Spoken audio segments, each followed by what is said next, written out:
سورة أنزلت في القرآن كي تصلح حالك وتحوله من أسوأ حال إلى أفضل حال. السلام عليكم ومرحبا بكم في قناتكم عالم المساء.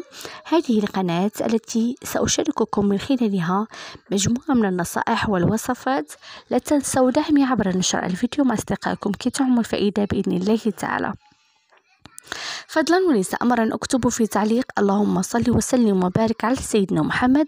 اكتبوها في تعليق واضغطوا على زر أعجبني كي أعرف كم من واحد صلى معنا على النبي عليه الصلاة والسلام. كما ترون في العنوان بإذن الله تعالى اليوم أعطيكم أسرار هذه السورة، سورة لقمان، التي تصلح حال الإنسان إذا كان في أسوأ حالاته، تحولك من أسوأ حال إلى أفضل حال، وتعطيك القبول مع الناس، تكسب محبتهم ويتحول كل الكره إلى المحبة. هذه الآية هي سورة لقمان بإذن الله تعالى.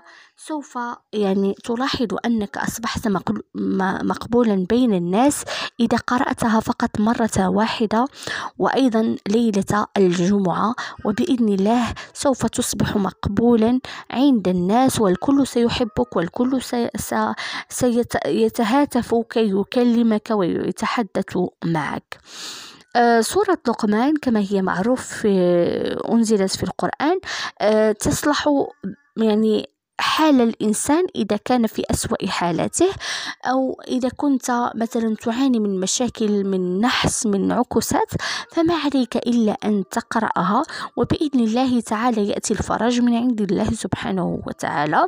وهذه السورة كما ترون سورة لقمان التي لن تأخذ منك إلا بضع دقائق في قراءتها، ولكن ثمار آياتها بإذن الله سوف تجعلك بدون نحس وبدون عكسات، أينما وضعت يديك تتيسر معك الأمور. إلى اللقاء.